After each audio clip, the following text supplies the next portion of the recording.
Bonsoir à tout le monde. Je me présente, c'est le professeur Seydou Athie, professeur de physique-chimie. Dans le cadre de la télévision scolaire, c'est un grand plaisir pour moi d'être là avec vous pour vous corriger un exercice de la dynamique portant sur le satellite.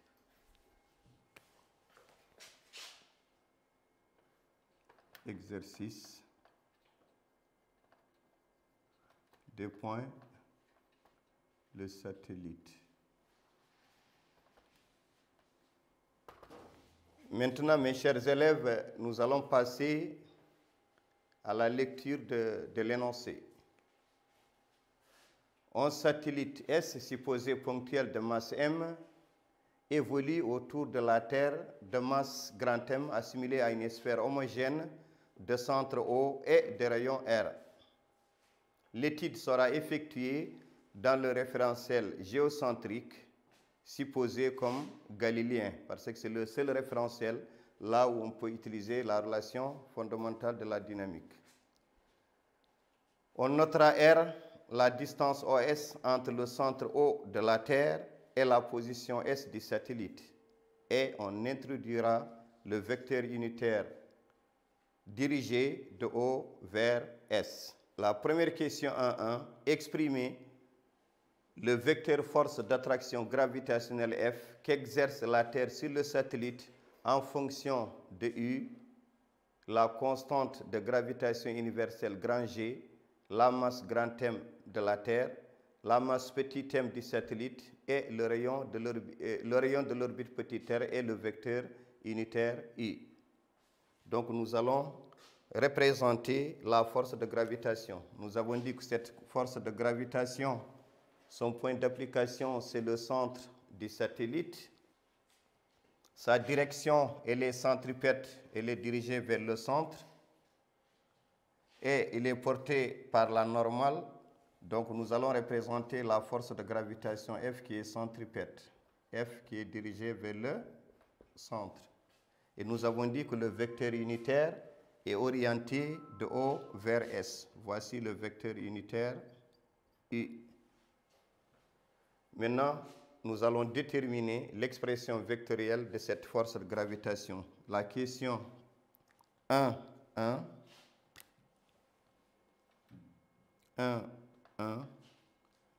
L'expression vectorielle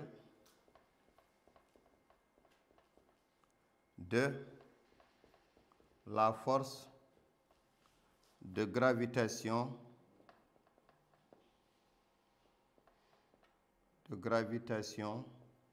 grand F. Nous allons utiliser la loi d'attraction universelle. Nous avons deux masses. Ça, c'est la masse petit m du satellite. Ça, c'est la masse de la planète Terre. Donc, d'après la loi de gravitation universelle, ce vecteur force F est égal à moins G fois la masse du satellite fois la masse de la Terre divisé par le rayon de l'orbite élevé au carré. Petit r élevé au carré, multiplié par le vecteur unitaire I. Ce signe moins vient du fait que la force de gravitation et le vecteur unitaire sont de sens contraire. Donc voici l'expression vectorielle de la force de gravitation I. Question 1.2. Montrons que le mouvement du satellite sur une orbite de rayon R est uniforme. La question 1.2. Montrons que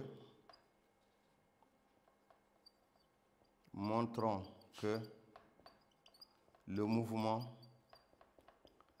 du satellite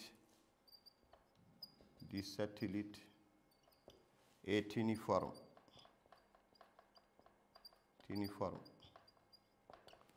Pour cela, comme on travaille dans le référentiel galiléen, nous pouvons utiliser la relation fondamentale de la dynamique. Et quand on pose cette relation fondamentale de la dynamique, nous allons projeter cette expression vectorielle suivant la tangente pour montrer que la vitesse est unie et la vitesse est constante. Donc, on va utiliser le théorème de centre d'inertie, RFD, Donc, la force de gravitation est vecteur égale à ma vecteur.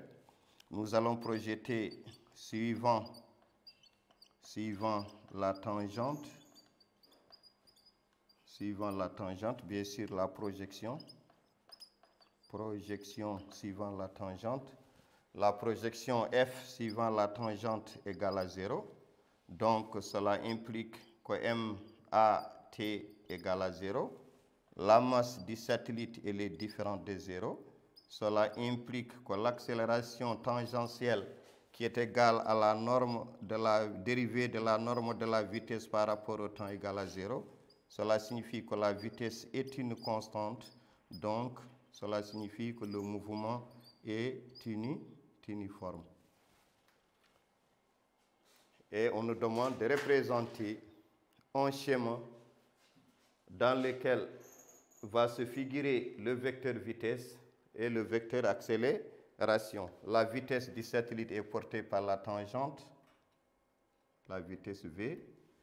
Et comme l'accélération totale égale à l'accélération tangentielle plus normale, tangentielle est nulle, donc l'accélération A égale à AN, et AN est centripète, dirigée vers le centre.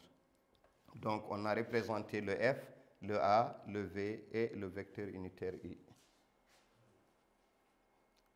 La question 1.3, exprimer l'expression de la vitesse du satellite sur une trajectoire circulaire de rayon R ainsi que celle de la période de révolution T autour de la Terre en fonction de G, M et petit r.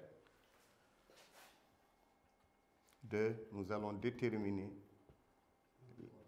1.3, nous allons déterminer l'expression de la vitesse V en fonction de grand G, petit m, grand G, grand M et petit r.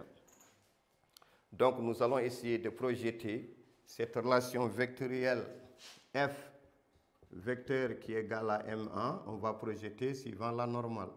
Donc projection suivant la normale. Donc la projection de F, c'est moins F. J'ai projeté selon le sens de I. Et la projection de A, c'est moins M fois AN. Donc on aura F égale à M à N. Et F, c'est la force de gravitation. Sa norme, c'est grand G, petit m, grand M sur le rayon de l'orbite élevé au carré, qui est égal à M. L'accélération normale, c'est V carré divisé par le rayon de l'orbite. On va simplifier la masse et on simplifie le rayon. Donc, ça va rester G grand M sur R est égal à V au carré.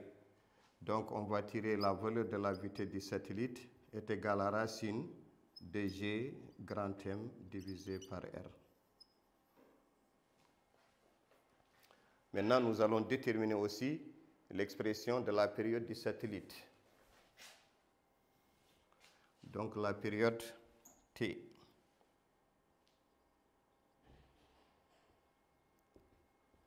La période du satellite T. Donc, nous connaissons que cette période, par définition, c'est le temps mis effectué par le satellite pour faire un tour complet. Et quand ce satellite fait un tour complet, cela signifie qu'il a décrit une circonférence qui correspond à une certaine distance d. Et cette distance d est égale à 2 pi r. Ça, c'est la distance parcourue par le satellite pour faire un tour complet. La distance parcourue pour faire un tour complet, cette distance d égale à 2 pi r qu'on multiplie par le rayon de l'orbite. D'autre part, comme on a montré que le mouvement est uniforme, et deuxièmement, on peut aussi dire que cette distance d est égale à la vitesse du satellite qu'on multiplie par sa période. On a aussi d est égal à v qu'on multiplie par la période. Donc en égalisant ces deux équations, nous aurons 2 pi r égale à v qu'on multiplie par t. On va tirer la période du satellite, c'est 2 pi r divisé par la vitesse v. Maintenant, on remplace la vitesse par sa valeur. On aura t égale à 2 pi r divisé par racine de gm sur petit r. Et on multiplie par l'inverse de la fraction. On aura 2 pi r racine de r divisé par gm. Ce r, on va le faire rentrer dans la racine, ça fait r3. Donc nous aurons la période dans satellite, c'est 2 pi racine de r à la puissance 3 divisé par gm. Voici l'expression de la période de ce satellite qui est égale à 2 pi racine de r3 divisé par gm. Nous allons passer à la question D1. C'est la définition qu'est-ce qu'un satellite géostationnaire. Donc, définition, la question D1. Définition d'un satellite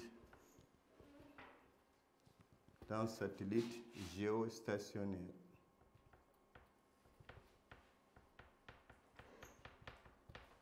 Donc, nous allons passer sur la question D1, c'est définition d'un satellite géostationnaire. On va le dire oralement, puis on va écrire la définition au tableau. Donc, nous avons dit que c'est un satellite qui tourne dans le même sens de rotation de la Terre, et la Terre tourne de l'ouest en est, et sa période de révolution est exactement égale à la période de révolution de la Terre, et c'est un satellite qui évolue dans le plan de l'équateur. Donc la définition, c'est un satellite qui tourne dans le même sens,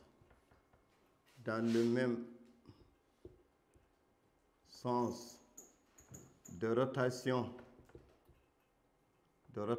de la Terre. Entre parenthèses, je peux dire de ouest, vers est.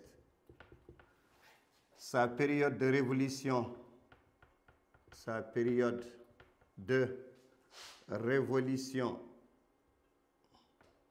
est exactement égale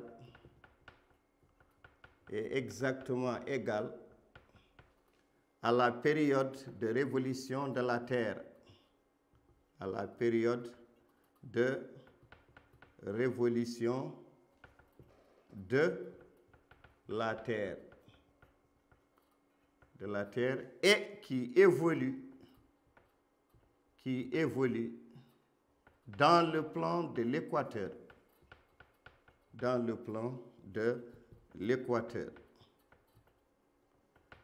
On peut même ajouter que son angle d'inclinaison est égal à 0 degré. Question 2.2. Calculer la valeur du rayon R2 de l'orbite de ce satellite géostationnaire. Donc, c'est la question 2.2. Calcul du rayon de l'orbite R2 du satellite géostationnaire. Donc, nous allons utiliser la relation T égale à 2 pi racine de R3 sur Gm. Comme le satellite est géostationnaire, on connaît sa période. On va essayer de tirer le R3 dans cette relation pour tirer la valeur de R. Donc, nous avons T. On a montré que T égale à 2 pi racine de R3 divisé par Gm. On va tirer la valeur, on élève partout au carré, T carré égale à 4 pi carré R à la puissance 3 sur Gm. On va tirer le R3 est égal à T au carré qu'on multiplie par Gm fois grand M divisé par 4 pi élevé au carré. Donc on va tirer R, c'est racine cubique de T au carré fois G grand M divisé par 4 pi carré. Et nous avons les données. Donc, je dis bien, en fonction des données, on va trouver R2, ça c'est le rayon R2, excusez-moi. Le rayon R2 est égal à racine cubique T carré, c'est 7,9 fois 10 puissance 9, 7,5 pardon, fois 10 puissance 9, le tout élevé au carré, qu'on multiplie par 6,67 fois 10 puissance moins 11. La masse de la Terre, c'est 6, 10 puissance 24. Le rayon pi carré pardon, égal à 10, ça fait 40. Donc tout calcul fait, on trouve que le rayon de l'orbite R2 égale à 4,2178 fois 10 puissance 7 mètres. Voici le rayon de l'orbite pour ce satellite géostationnaire. Donc nous allons passer à la troisième question. Il serait très onéreux de propulser la fusée porteuse directement jusqu'à l'orbite géostationnaire. On procède donc par transfert d'orbite. Le satellite est d'abord placé sur une orbite basse de rayon R1, puis mené vers l'orbite géostationnaire de rayon R2 à l'aide des moteurs propulseurs. Entre les deux orbites circulaires, le satellite emprunte une orbite de transfert elliptique. Question 3.1. Exprimez l'énergie cinétique du satellite sur une orbite circulaire de rayon R en fonction de G, grand M, petit m et petit r. Donc la question 3.1, nous allons déterminer l'expression de l'énergie cinétique EC en fonction de grand G, petit m, grand M et petit r. On sait que l'énergie cinétique elle est liée à la vitesse, donc EC égale à 1/2 de la masse fois la vitesse élevée au carré.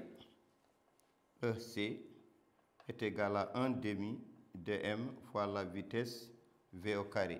Et on avait montré que la vitesse de ce satellite égale à racine de Gm sur R. On remplace V par sa valeur, la racine va sauter, donc on aura l'énergie cinétique, elle est égale à 1/2 de la masse fois G fois grand M divisé par R. Donc cette énergie EC est égale à 1/2 de mg grand M sur R. 3.2. On donne l'expression de l'énergie potentielle gravitationnelle pour le satellite situé à une distance r du centre de la Terre T en choisissant l'origine de l'énergie potentielle à l'infini. EP est égal à moins g petit m grand M sur R. Donc la question 3.2. On a déterminé l'expression, on a donné l'expression de l'énergie potentielle qui est égale à moins g petit m grand M divisé par R. Cela signifie que la constante d'intégration est égale à 0, donc on a pris la référence à l'infini. Et le fait aussi qu'il y ait un signe moins, cela signifie que le système satellite Terre est lié. Donc plus on éloigne de la Terre, plus la hauteur augmente et l'énergie potentielle diminue. La question, exprimer l'énergie mécanique du satellite sur une orbite circulaire de rayon R en fonction de G, petit m, grand M et petit r. Donc la question, c'est l'expression de l'énergie mécanique EM en fonction de grand G, petit m, grand M et R. Donc, par définition, cette énergie mécanique, EM, est égale à l'énergie cinétique plus l'énergie potentielle. L'énergie cinétique, on a trouvé, c'est G, petit m, grand M sur 2R. Et l'énergie potentielle, on a pris la référence à l'infini, c'est G, M, grand M sur R. Maintenant, on va réduire au même dénominateur. Le dénominateur commence c'est 2R. Donc on aura Gm grand M moins 2 Gm grand M sur 2R. Donc on trouve que l'énergie mécanique elle est égale à moins G M grand M sur 2R. Voici l'expression de l'énergie mécanique en fonction de grandeur demandée.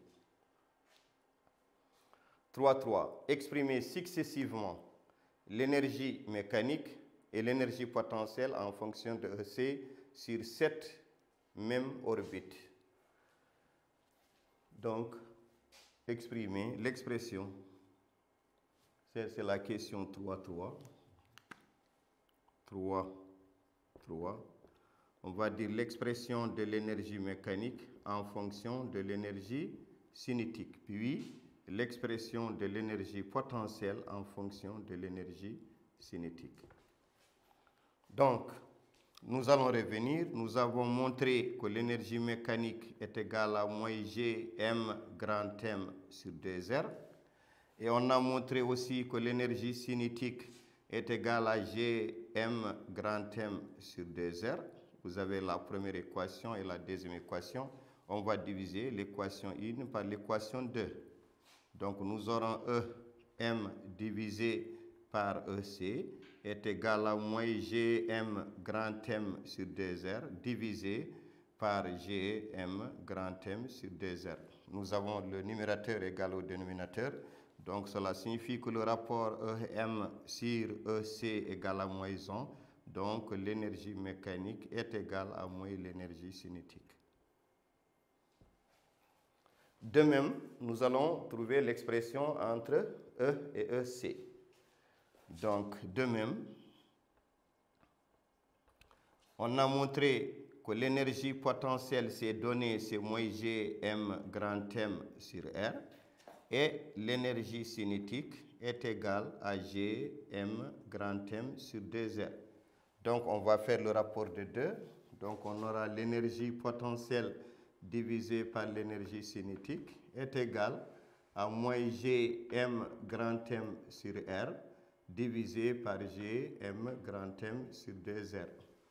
Donc nous aurons E P sur E C est égal à moins G M grand M sur 2R qu'on multiplie par 2R divisé par G M sur grand M. Donc le rapport EP sur EC est égal à moins 2. Cela signifie que l'énergie potentielle est égale à moins 2 fois l'énergie cinétique. La question 3, 4. Exprimer l'énergie W fournie par le moteur pour que le satellite passe de l'orbite basse de rayon R1 vers une autre orbite géostationnaire de rayon R2 en fonction de G, M, petit m, R1, R2 et calculer la valeur W. Donc, cette question, c'est l'énergie à fournir pour que le satellite passe d'une orbite de rayon R1 vers une autre orbite de rayon R2. Donc, nous avons dit la question 3, c'est calculer l'énergie à fournir par le moteur. Donc, question 3, 4. Donc, l'énergie à fournir. Et cette énergie, on l'a notée W. Donc, nous avons dit pour que le satellite passe d'une orbite de rayon R1 vers une autre orbite de rayon R2, il va falloir que ce satellite fournisse de l'énergie. Et cette énergie fournie par ce satellite, donc là, vous avez la planète. Ici, vous avez la première orbite. Donc, vous avez à ce niveau de l'orbite R1, vous avez une énergie mécanique E1. Le satellite va passer cette orbite vers une autre orbite de rayon R2.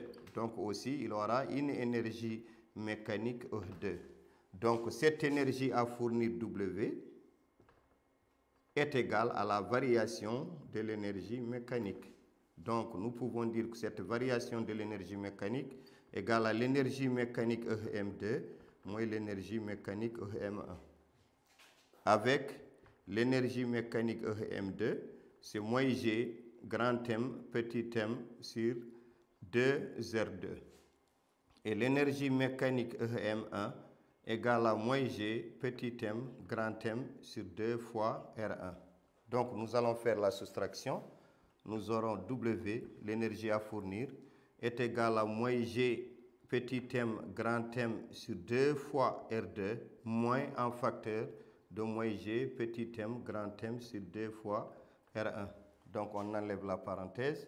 On peut mettre ici G petit m grand M sur 2 en facteur.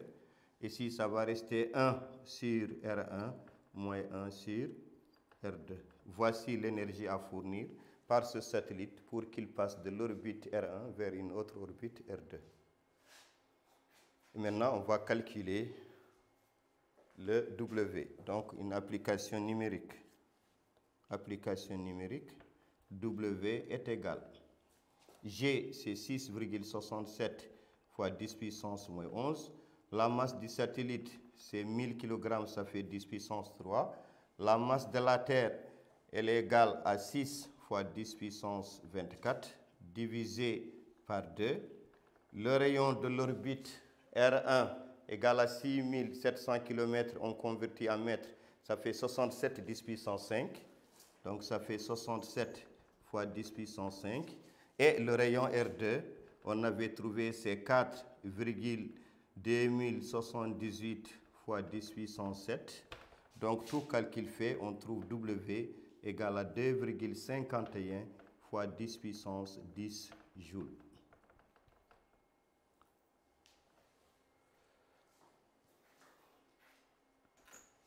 Bien, nous allons passer à la quatrième question. 4.1. Définir la vitesse de satellisation VS et montrer que VS égale à racine de 2 GM en facteur de 1 sur grand R moins 1 sur 2R. Donc, nous allons donner la définition de la vitesse de satellisation. La question 4.1. Définition de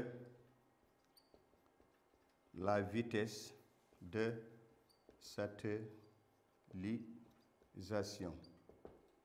Donc cette vitesse de satellisation, on l'appelle aussi, c'est la première vitesse cosmique. Donc la vitesse de satellisation par définition, c'est la vitesse qu'il faut donner à un satellite pour le placer sur une orbite de rayon R. C'est la vitesse qu'il faut donner à un satellite pour le placer sur une orbite de rayon R. Donc on écrit la définition. C'est la vitesse qu'il faut donner à un satellite pour le placer sur une orbite de rayon R. Et je vous ai bien dit, elle est aussi appelée première vitesse cosmique.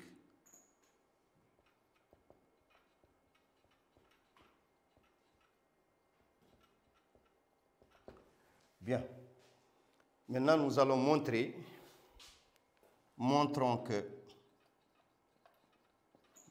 que cette vitesse de satellisation que nous allons noter VS est égale à racine de 2 GM en facteur de 1 sur grand R moins 1 sur 2R.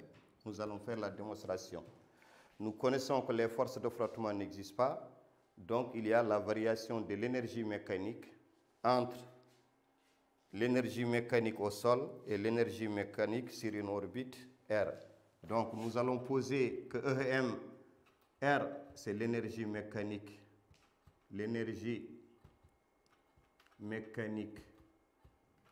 sur le sol terrestre. Et E, M petit r, c'est l'énergie mécanique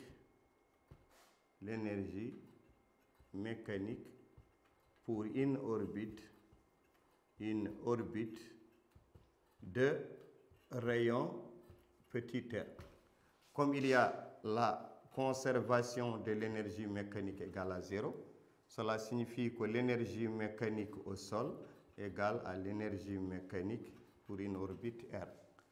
Et l'énergie mécanique au sol, c'est l'énergie cinétique au sol, plus l'énergie potentielle au sol, qui est égale à l'énergie mécanique pour une orbite R. Et l'énergie cinétique au sol, c'est 1 demi de m pour multiplier par la vitesse au carré. Et l'énergie potentielle au sol, c'est moins g m grand M sur grand R, est égal à moins g m grand M sur 2R. Donc là, on peut simplifier la masse. On aura la vitesse de satellisation sur 2 est égale à Gm grand M, pardon, déjà, excusez-moi, on a simplifié la masse, ça fait G grand M sur R moins G grand M sur 2R.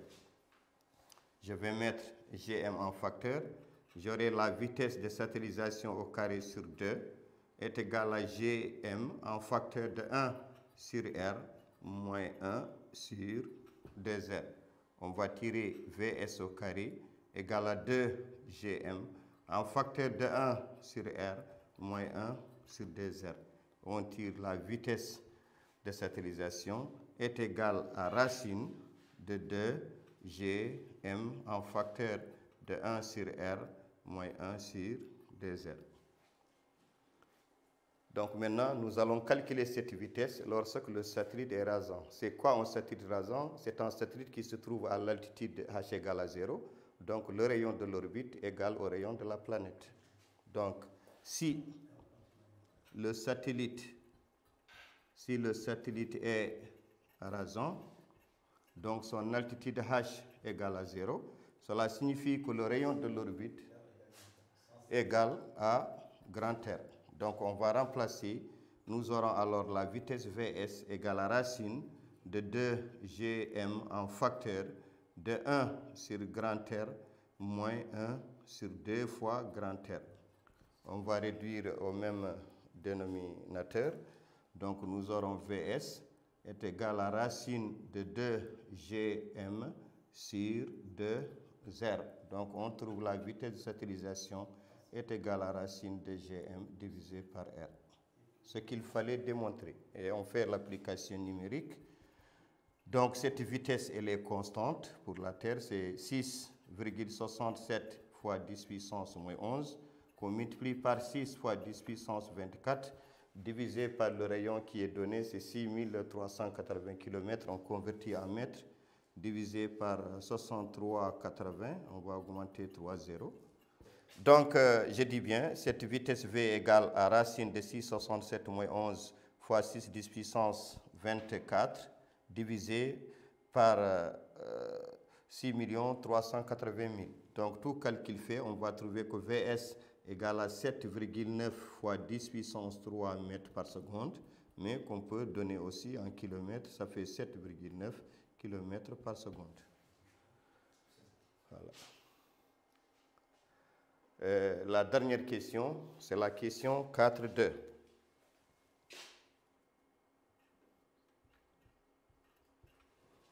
La question 4.2, c'est donner la vitesse de libération et calculer sa valeur. Donc, cette vitesse de libération, c'est ce qu'on appelle la deuxième vitesse cosmique. Donc, définition de la vitesse de libération. Donc, c'est la deuxième vitesse cosmique. Deuxième vitesse cosmique. Donc, la définition, la vitesse de libération, c'est la vitesse à partir de laquelle il faut lancer un objet à partir de la Terre pour qu'il échappe de l'attraction de la Terre et l'amener à l'infini avec une vitesse nulle. Donc, c'est la vitesse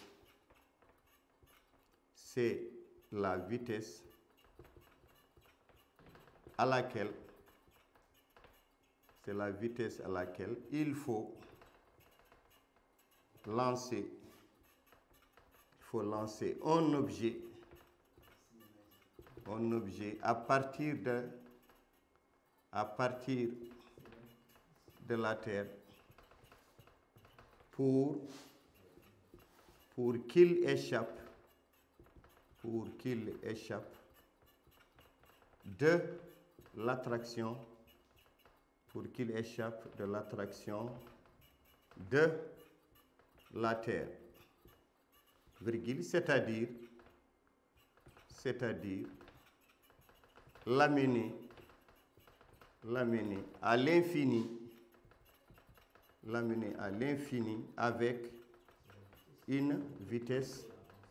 avec une vitesse nulle.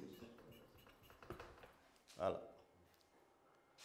Bon, maintenant, nous allons déterminer cette vitesse, l'expression de cette vitesse, et on calcule sa valeur. Donc, comme le système est conservatif, nous allons utiliser la conservation de l'énergie cinétique entre le sol et l'infini.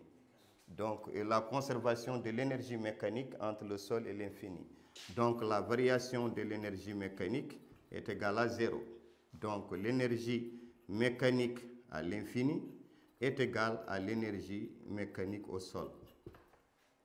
Et l'énergie mécanique à l'infini, c'est l'énergie cinétique à l'infini, plus l'énergie potentielle à l'infini, ce qui est égal à l'énergie mécanique, ça va être l'énergie cinétique au sol, plus l'énergie potentielle au sol. Donc cette énergie est égale à 0, parce qu'à l'infini, on l'a amené avec une vitesse nulle. Et quand on fait la limite de l'énergie potentielle, quand R tend vers l'infini, c'est 0. Donc qu'est-ce que nous aurons? Nous aurons 1 demi de m qu'on multiplie par la vitesse de libération que je vais noter petit l au carré, moins g petit m grand m sur R au sol doit être égal à 0. Donc cela signifie que m VL au carré sur 2 est égal à g m grand M sur R. Donc on va simplifier les masses. On a la vitesse de libération au carré sur 2 égale à g m sur R. Donc on va tirer la vitesse de libération est égale à 2 g m sur R racine. Donc remarque. On a montré que la vitesse de satellisation est égale à racine de g m sur R et la vitesse de libération est égale à racine de 2 g m sur R. Donc, on peut dire que la vitesse de libération est égale à la vitesse de satellisation qu'on multiplie par racine de 2. C'est-à-dire, on avait trouvé 7,9 fois 10 puissance 3 fois racine de 2 qui est égale à 1,41. Vous allez trouver la vitesse de libération, c'est 11,2 fois 10 puissance 3 mètres par seconde qui est égal à 11,2 km par seconde. Grand R. Mes chers téléspectateurs, mes chers élèves, voilà la fin de la correction de cet exercice le satellite et je demande à tous nos élèves, nos enfants, nos élèves mauritaniens de suivre attentivement ce cours, Inch'Allah Rabbi, et d'essayer de répéter l'exercice sur le satellite et à la prochaine émission.